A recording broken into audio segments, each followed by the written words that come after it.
السلام علیکم ورحمۃ اللہ وبرکاتہ نحمدہ و نصلی علی رسولہ الکریم اما بعد فاعوذ باللہ من الشیطان الرجیم بسم اللہ الرحمن الرحیم رب اشرح لی صدری ویسر لی امری واحلل عقدۃ من لسانی یفقہوا قولی واجعل لی وزیرا من اہلی رب زدنی علما اللہم فقہنا فی الدین اللہم انی اسألک علما نافعا وعملا متقبلا ورزقا طیبا اللہم انفعنا بما علمتنا وعلمنا ما ينفعنا وزدنا علما ربی یسر ولا تعسر وتمم بالخیر وبک نستعین آمین یا رب العالمین۔ انصاف کرنے والے حکمران کا بیان۔ قال اللہ تعالی ان اللہ یأمر بالعدل والاحسان۔ اللہ سبحانہ تعالیٰ نے ارشاد فرمایا، بے شک اللہ تعالیٰ عدل و انصاف اور احسان کرنے کا حکم دیتا ہے۔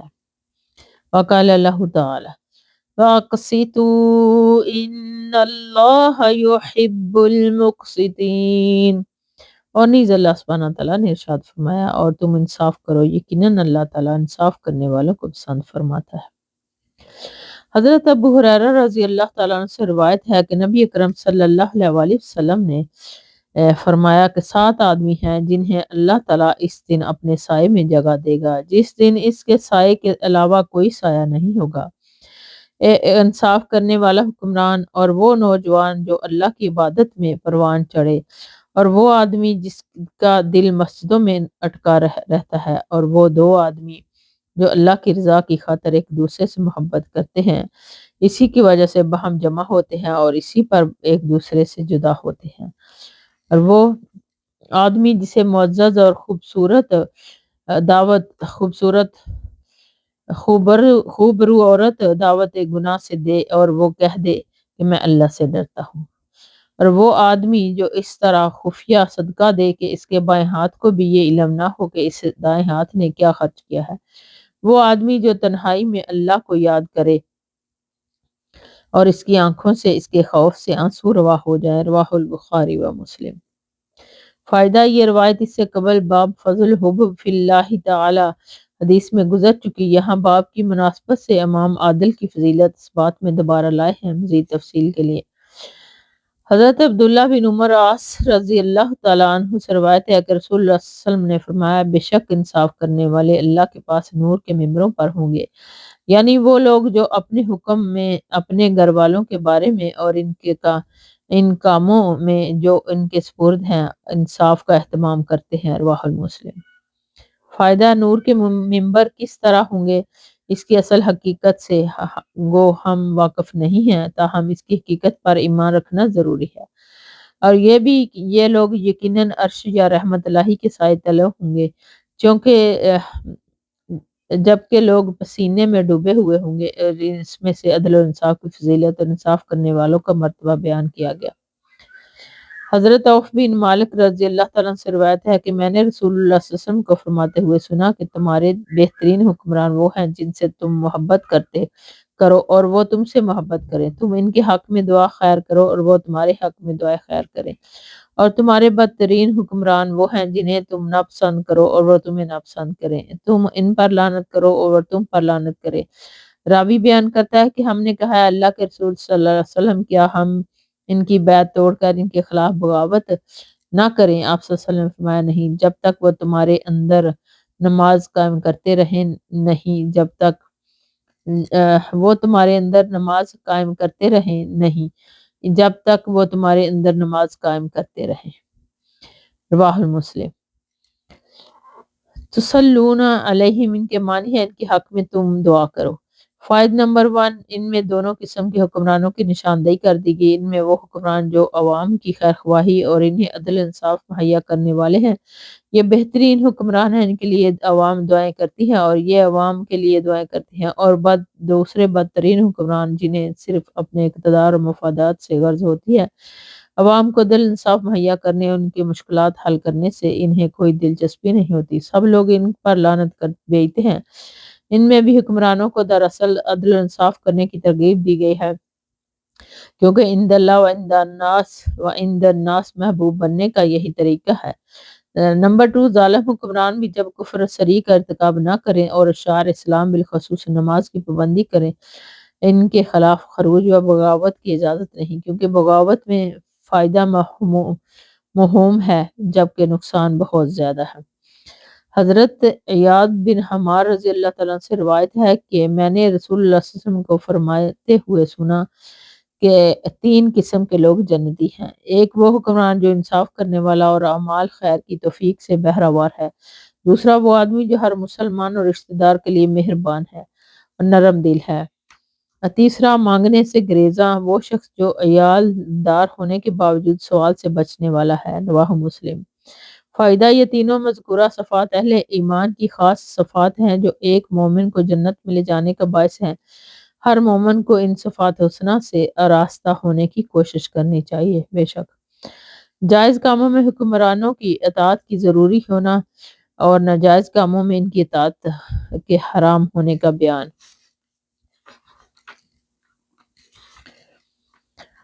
قال اللہ تعالی یا ایہا الذین آمنوا اطیعوا اللہ واطیعوا الرسول واولی الامر منکم۔ اللہ سبحانہ تعالیٰ نے ارشاد فرمایا، اے ایمان والو، اطاعت کرو اللہ کی اور اطاعت کرو رسول کی اور ان کی جو تمہارے حکمران ہیں۔ فائدہ،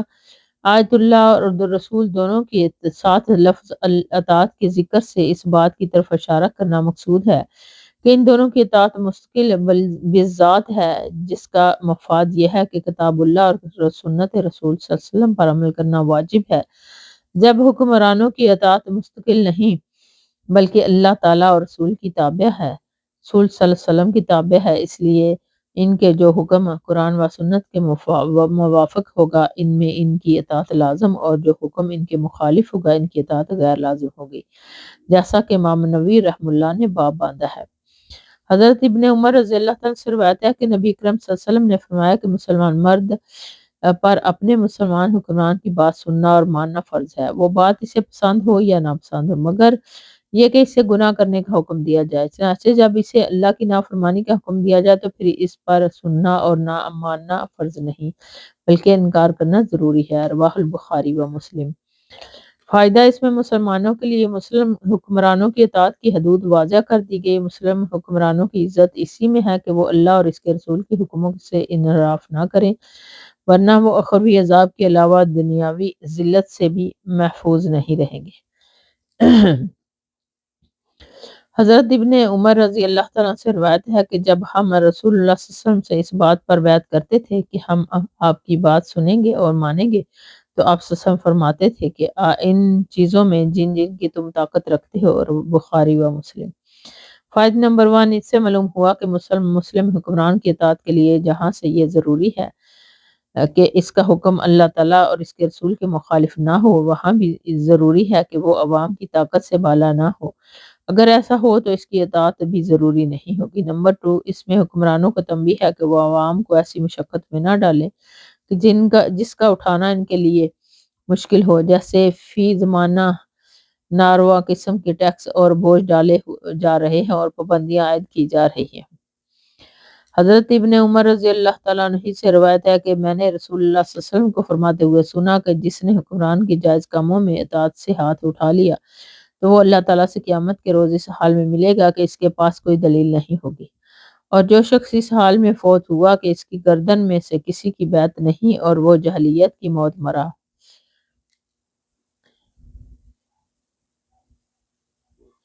رواہ المسلم۔ اور مسلم کی ایک اور روایت میں ہے کہ جس شخص کو اس حال میں موت آئی کہ وہ جماعت کو چھوڑے ہوئے تھا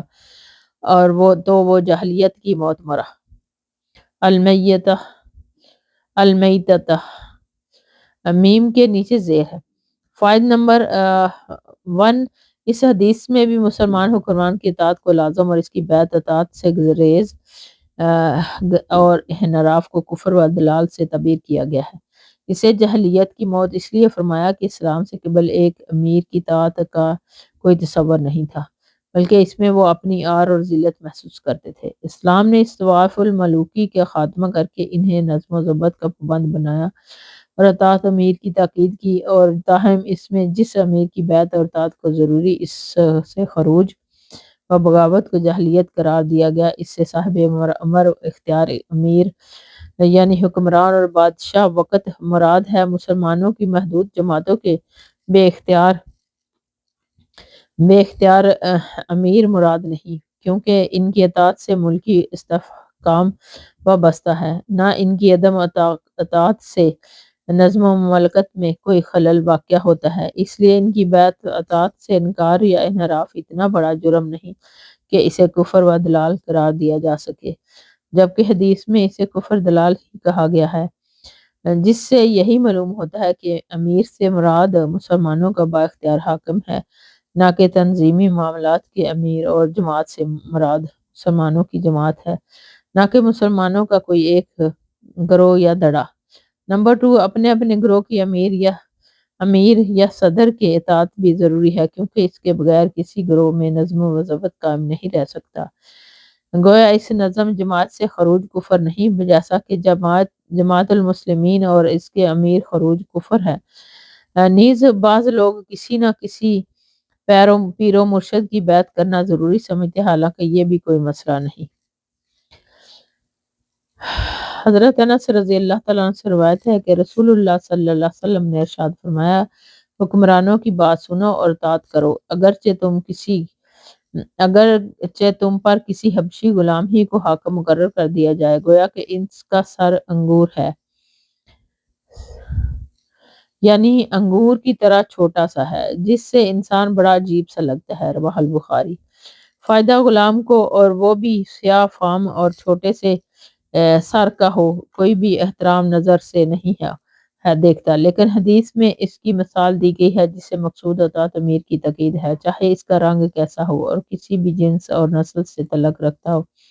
بشرط اس کا حکم قرآن و حدیث کے مخالف نہ ہو۔ حضرت ابو ہریرہ رضی اللہ تعالیٰ سے روایت ہے کہ رسول اللہ صلی اللہ علیہ وسلم نے ارشاد فرمایا کہ تجھ پر سننا ماننا ضروری ہے، اس پر اپنی تنگی کے حالات بھی اور خوشحالی بھی، اپنی خوشی بھی اور ناخوشی بھی، اور حکمرانوں کے تجھ پر دوسروں کو ترجیح دینے کی صورت میں بھی۔ رواہ مسلم۔ مسائل نمبر 1، حکمرانوں کی اطاعت چونکہ ملت کی مجموعی مفاد کے لیے ضروری ہے، اس لیے تاکید کی گئی ہے کہ تم اپنی ذات مفادات اور حالات و جذبات مت دیکھو، بلکہ اس سے بالا ہو کر سوسائٹی کے مفادات کی پیش نظر ہر صورت میں حکمرانوں کی اطاعت کرو، سوائے نافرمانی کے کاموں کے ان میں اطاعت کرنا جائز نہیں۔ نمبر 2، اس حدیث میں معاشرتی استحکام خیال رکھنے کی ترغیب دلائی گئی ہے، جو خود غرضی جو امن امان اور استحکام کو ختم کر دیتی ہے، اسے باز رہنے کا حکم ہے۔ حضرت عبداللہ بن عمر رضی اللہ تعالیٰ عنہ سے روایت ہے کہ ایک سفر میں ہم رسول اللہ صلی اللہ علیہ وسلم کے ساتھ تھے، پس ہم نے ایک منزل پر قیام کیا، ہم میں سے بعض اپنے خیمے درست کر رہے تھے، بعض تیر اندازی وغیرہ میں مقابلے کر رہے تھے، اور بعض اپنے مویشیوں میں لگے ہوئے تھے کہ اچانک رسول اللہ صلی اللہ علیہ وسلم کی منادہ نے آواز لگائی کہ نماز تیار ہے۔ ہم سب رسول اللہ صلی اللہ علیہ وسلم کے پاس جمع ہو گئے تو آپ صلی اللہ علیہ وسلم نے ارشاد فرمایا، مجھ سے پہلے جو نبی بھی ہوا، اس لیے بھی یہ ضروری تھا کہ وہ اپنی امت کی رہنمائی ایسے کاموں کی طرف کرے جنہیں وہ ان کے لیے بہتر جانتا، اور انہیں ان کاموں سے ڈرائے جنہیں وہ ان کے لیے برا جانتا ہے، اور تمہاری یہ امت جو ہے اس کی عافیت کی اس کے ابتدائی حصے میں رکھ دی گئی، اور اس کے آخری حصے میں آزمائش اور ایسے معاملات پیش آئیں گے جنہیں تم برا سمجھو گے، اور ویسے فتنے ظہور پذیر ہوں گے کہ ایک دوسرے کو ہلکا کر دیں گے، یعنی ایک سے بڑھ کر ایک فتنہ رونما ہوگا، اور بعد میں آنے والے فتنے کے مقابلے میں پہلا فتنہ بالکل ہلکا لگے گا، اور ایک فتنہ سامنے آئے گا تو مومن کہے گا یہی میری ہلاکت کا باعث ہوگا، پھر وہ دور ہو جائے گا اور کوئی فتنہ اور ظہور پذیر ہوگا تو مومن کہے گا کہ یہی وہ فتنہ ہے جو سب سے بڑا ہے۔ بس جس شخص کو یہ پسند ہے کہ وہ جہنم کی آگ سے دور ہو اور جنت میں داخل کر دیا جائے، تو اسے موت اسی حالت میں آنی چاہیے کہ وہ اللہ اور یوم آخرت پر ایمان رکھتا ہو، اور لوگوں کے ساتھ وہی سلوک کرے گا جو اپنے ساتھ کیے جانے کو پسند کرتا ہے اور جو شخص کسی امامت کی بیعت کرے اور اسے اپنا ہاتھ اور اپنے دل کا پھل دے دے، یعنی دل میں اس کی بیعت کا پورا کرنے کا عزم رکھے، تو اس سے چاہیے کہ مقدور بر اس کی اطاعت کرے۔ پھر اگر دوسرا کوئی اسے اپنا تابع بنانے کے لیے اسے جھگڑا کرے تو دوسرے کی گردن مار دو، اسے قتل کر دو۔ رواہ مسلم۔ یعنی وہ مویشی جو کھلے میدانوں میں چرتے ہیں اور وہی رات گزارتے ہیں، یوفق بعضها بعضا، یعنی ایک دوسرے کو ہلکا کر دیتے ہیں، کیونکہ اس کے بعد آنے والا فتنہ اس سے بڑا فتنہ ہے، تو دوسرا پہلا ہلکا کر دیتا ہے۔ بعض کے نزدیک اس کے معنی ہے کہ فتنے ایسے حسین اور دل لبانے والے ہوں گے کہ ایک فتنہ دوسرے فتنے کا شوق پیدا کر دے گا، اور بعض نے اس کے معنی کیے ہیں کہ فتنے ایک دوسرے سے ملتے جلتے ہوں گے۔ فائدہ نمبر 1، اس میں ابتدائی حصے میں مراد صحابہ تابعین اور تبع تابعین کا عہد ہے، جسے دوسری حدیث میں خیر القرون سے تعبیر کیا گیا ہے۔ یہ عہد مابعد کے تمام عہدوں سے زیادہ خیر و عافیت اور برکت و سعادت کا عہد ہے۔ اس کے بعد بعد دیگر فتنوں کے ظہور کی پیشن گوئی کی گئی ہے جو ایک دوسرے سے بڑھ کر ہوں گے۔ اس پیشن گوئی کی صداقت آج ہر شخص پر روز روشن کی طرح واضح ہے۔ نمبر 2، فتنوں کے ظہور کی خبر مقدس امت کو متنبع کرنا ہے تاکہ وہ ان سے اپنا دامن بچا کر رکھے، اس لیے اس سے بچنے کا طریقہ بھی بتلا دیا، اور وہ ہے ایمان باللہ اور امان بالآخرت، عقیدے پر مضبوطی سے قائم رہنا اور لوگوں کے ساتھ حسن معاملہ اور حسن اخلاق کا اہتمام کرنا۔ نمبر 3، اس میں اقتدار پسندوں کی کثرت سے بھی پیشن گوئی کی گئی ہے کہ اس کا حل یہ بتلایا گیا ہے کہ پہلے حاکم کی اطاعت کرو اور اس کے ساتھ مل کر دوسرے مدی خلافت کی گردن اڑا کر رکھ دو، کیونکہ اسی طرح ہی ملت اسلامیہ کی وحدت قائم رہ سکتی ہے اور وہ انتشار تفریق سے بھی محفوظ رہ سکتی ہے۔ لیکن بدقسمتی سے جمہوریت نے اقتدار پسند ٹولوں کو ایسا کھلونا ہاتھ میں دے دیا ہے جس سے امن وحدت ایک قصہ پرینہ بن گئے ہیں، اور انتشار تفریق نصب العین اور استحکام ترقی کا ضامن۔ انا للہ و انا الیہ راجعون۔ یا یوں کہہ لیجئے کہ بیماری کو علاج، درد کو درما اور دکھ کو سکھ سمجھ لیا گیا۔ ان حالات میں اصلاح ہو تو کوئی کیوں کر شفا حاصل ہو تو کیسے، اور امن، استحکام اور وحدت اور یکجہتی قائم ہو تو کس بنیاد پر۔ حضرت ابو حنیدہ وائل بن حجر رضی اللہ تعالیٰ عنہ سے روایت ہے کہ سلمہ بن یزید جعفی رضی اللہ تعالیٰ عنہ نے رسول اللہ صلی اللہ علیہ وسلم سے پوچھا کہ اللہ کے نبی، اس کی بابت ارشاد فرمائیے کہ اگر ہم پر ایسے برے حاکم مسلط ہو جائیں کہ وہ ہم سے تو اپنا حق مانگے لیکن ہمیں ہمارا حق نہ دے تو ہمارے لیے آپ کا کیا حکم ہے؟ آپ صلی اللہ علیہ وسلم نے اس سے اعراض فرما لیا۔ انہوں نے پھر آپ سے یہی سوال کیا تو رسول اللہ صلی اللہ علیہ وسلم نے فرمایا، تم ان کی بات سنو اور مانو، ان کے ذمے وہ بوجھ ہے جو انہیں اٹھوایا گیا ہے، یعنی عدل و انصاف، اور تمہارے ذمے وہ بوجھ ہے جو تمہیں اٹھوایا گیا ہے، یعنی اطاعت۔ رواہ المسلم۔ فائدہ نمبر 1، مطلب یہ ہے کہ حاکم اور رعایا دونوں کی اپنی اپنی ذمہ داریاں ہیں، جو بھی ان میں کوتاہی کرے گا اس کا بوجھ اسی پر ہوگا اور اسی کا خمیازہ اسے قیامت کے روز بھگتنا ہوگا۔ لیکن اس بات کی اجازت نہیں کہ اگر حاکم اپنی ذمہ داریوں کی ادائیگی میں کوتاہی کریں تو رعایا بھی سماعت سے انکار کر دے، اسی لیے کوتاہی کا علاج کوتاہی سے ممکن نہیں، اسی طرح مزید فساد ہوگا۔ نمبر 2، بنابری ملک میں مفاد عامہ کے لیے حکمرانوں کے ظلم کو برداشت کرنا اور ان کے خلاف خروج و بغاوت کرنے سے زیادہ بہتر ہے، تاہم قانون جس حد تک تنقید کرنے اور اصلاح کی آواز بلند کرنے کی اجازت دے، اس حد تک ظلم کے خلاف آواز بلند کرنا اور اسی طرح امر بالمعروف اور نہی عن المنکر کا فریضہ ادا کرنا خروج و بغاوت سے مختلف چیز ہے، اور اس کا اہتمام کرنا اپنی اپنی طاقت کے مطابق ضروری ہے۔ حضرت عبداللہ بن مسعود رضی اللہ تعالیٰ عنہ سے روایت ہے کہ رسول اللہ صلی اللہ علیہ وسلم نے فرمایا کہ میرے بعد خود غرض حکمرانی ہوں گی، یعنی سارے مفادات خود ہی سمیٹ لینے کی ہوس، یا دوسرے معنی میں اپنوں کو ترجیح دینا، اور دیگر امور جنہیں تم برا سمجھو گے۔ صحابہ نے عرض کیا، یا رسول اللہ صلی اللہ علیہ وسلم، آپ اس شخصی بابت کیا حکم فرماتے ہیں جو ہم میں سے یہ زمانہ پالے؟ آپ صلی اللہ علیہ وسلم نے ارشاد فرمایا، تم اپنا وہ حق ادا کرنا جو تمہارے ذمہ ہے، اور جو تمہارے حقوق حکمرانوں کے ذمہ ہے وہ ان کا سوال تم اللہ سے کرنا۔ رواہ البخاری و مسلم۔ فائدہ اس میں جہاں ایک طرف عوام کو حکمرانوں کے ظلم ستم کی ایک اکراہ بانوازی یا خود ہی تمام قومی وسائل کو اپنے لیے مختص کر لینے کو صبر کے ساتھ برداشت کرنے کی تلقین ہے، وہاں دوسری طرف بالواسطہ حکمرانوں کو بھی تنبیہ ہے کہ وہ مذکورہ طور طریقے اختیار کرنے سے بچیں، ورنہ وہ عند اللہ مجرم ہوں گے۔ حضرت ابو ہریرہ رضی اللہ تعالیٰ عنہ نے سے روایت ہے کہ رسول اللہ صلی اللہ علیہ وسلم نے فرمایا کہ جس نے میری اطاعت کی اس نے اللہ کی اطاعت کی، اور جس نے میری نافرمانی کی اس نے اللہ کی نافرمانی کی، اور جس نے حاکم کی اطاعت کی اس نے میری اطاعت کی، اور جس نے حاکم کی نافرمانی کی اس نے میری نافرمانی کی۔ رواہ البخاری و مسلم۔ فائدہ،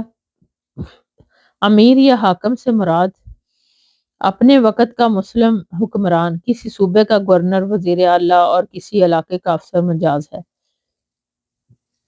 ان کی اطاعت جب تک ان میں سے اللہ کی نافرمانی نہ ہو ضروری ہے، اور ان کی نافرمانی سخت گناہ کیونکہ نظم و ملت بہت ہی ضروری ہے اور وہ اسی طرح قائم رہ سکتا ہے۔ حضرت ابن عباس رضی اللہ تعالیٰ عنہ سے روایت ہے کہ رسول اللہ صلی اللہ علیہ وسلم نے فرمایا جو اپنے حاکم کا کوئی کام ناپسندیدہ دیکھے تو اسے چاہیے کہ صبر کرے، اس لیے کہ وہ بالاشت برابر بھی حاکم کی اطاعت سے نکلا تو اس کی موت جاہلیت کی موت ہوگی۔ رواہ البخاری و مسلم۔ فائدہ، اس میں بھی حکمرانوں کی اطاعت سے سرکشی کرنے سے روکا گیا ہے۔ حضرت ابو بکر صدیق رضی اللہ تعالیٰ عنہ سے روایت ہے کہ میں نے رسول اللہ صلی اللہ علیہ وسلم کو فرماتے ہوئے سنا کہ جس سے بادشاہ کی بے توقیری کی اللہ بھی اسے ذلیل کرے گا، اسے ترمذی نے روایت کیا ہے۔ یہ حدیث حسن ہے، اور اسی باب میں متعدد صحیح حدیثیں ہیں جن میں سے کچھ مختلف باب میں گزر چکی۔ فائد نمبر 1، بادشاہ کی توقیری اور اہانت سے مراد ان کی حکم عدولی اور عدم اطاعت ہے۔ اس سے حکمرانوں کا وقار اور تمکنت و جلال و متاثر ہوتا ہے، جبکہ امن استحکام کے لیے ضروری ہے کہ حکومت کا رعب و دبدبہ قائم رہے تاکہ جرائم پیشہ اور قانون شکن عناصر کو اپنی مذموم کارروائیوں کی جسارت نہ ہو۔ بہرحال ملکی مفاد اور مصلحت عامہ کی وجہ سے مسلمانوں کو یہی تاکید کی گئی ہے کہ جب تک حکمرانوں سے کفر سری کا ارتکاب نہ ہو اور جب تک کہ وہ نماز اور دیگر شعائر دین کو قائم رکھیں اس وقت تک ان کی اطاعت کرو، چاہے وہ عدل انصاف کے قیام اور عوام کے دیگر حقوق کی ادائیگی میں کوتاہی کرنے والے ہی کیوں ہوں۔ نمبر 2، اسلام کی یہ ہدایت موجودہ مغربی جمہوریت یکسر مختلف ہے جس میں حزب اختلاف کا وجود نہایت ضروری ہے، جس کا کام ہی ہر وقت حکومت پر تنقید اور اس کے خلاف لوگوں کو خروج بغاوت پر آمادہ کرنا ہے تاکہ وہ حکومت ناکام اور لوگوں کی نظروں میں ذلیل ہو جائے اور پھر وہ خود اس کی جگہ اقتدار پر فائز ہو جائے۔ اسلام میں حزب اختلاف اور حزب اقتدار کا یہ تصور نہیں ہے۔ سب ایک ہی امت اور ایک ہی کشتی کے سوار ہیں جن کے مفادات اور مقاصد بھی ایک ہے۔ حکمرانوں کی کوتاہیوں کے باوجود عوام کو ان کے خلاف خروج و بغاوت پر آمادہ کرنا جرم ہے، کیونکہ ہر چند سالوں کے بعد عام انتخابات پر قوم کے کروڑوں بلکہ اربوں روپے برباد کر دینے اور گلی گلی کوچوں کوچے بلکہ گھر گھر میں انتشار تفریق کے بیج بونا بھی اسلامی تعلیمات سے کوئی مطابقت نہیں رکھتا۔ اسلام میں حکمرانی کے لیے چند سالوں کے حد مقرر نہیں اور نہ وہ جلد جلد حکمرانوں کے عزل و نصب کو پسند ہی کرتا ہے۔ ان کی کوتاہیوں کو برداشت کرنے کی تاکید میں بھی یہی حکمت ہے تاکہ ایک حکمران کو حکومت کرنے کا زیادہ سے زیادہ وقت ملے کہ اسی عوام کا بھی مفاد ہے اور ملک کا استحکام بھی۔ کاش لوگ مغربی جمہوریت کے اس فریب اور سراب سے نکلیں اور اسلامی ہدایت کی روشنی میں اپنا نظام حکومت ترتیب دیں۔ عہدہ منصب کا سوال کرنے کی ممانعت، اور جب کوئی عہدہ متعین ہو یا کوئی حاجت اس کے متقاضی نہ ہو تو حکومتی مناصب کو چھوڑ دینا بہتر ہے۔ قال اللہ تعالی تِلْكَ الدَّارُ الْآخِرَةُ نَجْعَلُهَا لِلَّذِينَ لَا يُرِيدُونَ عُلُوًّا فِي الْأَرْضِ وَلَا فَسَادًا وَالْعَاقِبَةُ لِلْمُتَّقِينَ۔ اللہ سبحانہ تعالیٰ نے ارشاد فرمایا، یہ آخرت کا گھر ہم لوگوں کے لیے تیار کرتے ہیں انہی لوگوں کے لیے کرتے ہیں جو دنیا میں نہ بڑائی چاہتے ہیں اور نہ فساد کرنا، اور اچھا انجام پرہیزگاروں کے لیے ہے۔ فائدہ: آیت طلب و امارات کا مطلب ہے کہ ان کا طالب دنیا میں بڑائی کو پسند کرتا ہے، اور بڑائی کو پسندوں کا رویہ ہی زمین میں فساد کا باعث بھی ہوتا ہے۔ اس لحاظ سے یہ آیت باب کے مفہوم کو واضح کر رہی ہے کہ عہدہ منصب کی خواہش اور اس کے لیے سعی و کوشش انجام بالعموم برا ہی ہوتا ہے۔ حسن انجام اور عافیت اسی میں ہے کہ انسان حکومتی مناسبت سے کنارہ کش رہے، اور آگے آنے والی احادیث میں اسی مفہوم کو بڑی وضاحت سے بیان کیا گیا ہے، وہ احادیث ملاحظہ ہوں۔ حضرت ابو سعید عبد الرحمن بن سمرہ رضی اللہ تعالیٰ عنہ سے روایت ہے کہ مجھ سے رسول اللہ صلی اللہ علیہ وسلم نے فرمایا، اے عبد الرحمن بن سمرہ، تو خود حکومت کے کسی منصب کا سوال نہ کرنا، اس لیے کہ یہ منصب اگر تجھے بغیر سوال کیے مل گیا تو اس پر اللہ کی طرف سے تیری مدد ہوگی، اور اگر یہ تجھے سوال کرنے سے ملے تو تیرے سپرد کر دیا جائے گا، اللہ کی مدد شامل حال نہیں ہوگی۔ اور جب تو کسی بات پر قسم کھا لے تو پھر کسی اور میں اس سے زیادہ بہتری دیکھے تو وہ کام اختیار کر لے جس میں بہتری ہو، اپنی قسم کا کفارہ ادا کر دے۔ رواہ البخاری و مسلم۔ فائدہ نمبر 1، امارات مراد خلافت، حکومت یا اس کا کوئی بھی منصب ہے۔ اس کی آرزو اس لیے ہے کہ کوشش کرنا ناپسندیدہ ہے، اور اس لیے یہ بہت بڑی ذمہ داری ہے جس سے عہدہ برآ ہونا نہایت مشکل امر ہے۔ البتہ جسے بغیر مانگے یہ منصب مل جائے وہ اسے قبول کر لے، کیونکہ بن مانگے یہ اس کو ملے گا جس میں اس کی کوئی خاص استعداد صلاحیت ہوگی۔ علاوہ ازیں اللہ تعالیٰ کی طرف سے بھی اس کی مدد ہوگی اور اس سے خیر و سداد کی توفیق ارزانی ہوگی، جبکہ خود خواہش کر کے حاصل کرنے والا اللہ کی طرف سے خیر اور سداد کی توفیق سے محروم رہے گا۔ چنانچہ اس حقیقت کا عام مشاہدہ کیا جا سکتا ہے، جمہوری حکمران خود کوشش کر کے بلکہ جائز و ناجائز ہر طرح کے ہتھ کنڈے اختیار کر کے اقتدار حاصل کرتے ہیں۔ نتیجہ یہ ہے کہ خیر اور سداد کی توفیق سے وہ محروم رہتے ہیں۔ اسی طرح کوئی حکمران اچھا اور کامیاب ثابت نہیں ہو رہا، کیونکہ سب اللہ کی مدد اور اس کی توفیق سے محروم ہیں۔ نمبر 2، کسی کام کی بابت قسم کھا لی ہے، جب اس میں سے کسی دوسرے کام کے مقابلے میں خیر اور نفع زیادہ ہے تو ایسے موقع پر قسم توڑ کے اس کا کفارہ ادا کر دیا جائے، اور جس میں بہتری ہے اس کام کو کر لیا جائے۔ کفارہ قسم ایک گردن آزاد کرنا ہے، یا 10 مساکین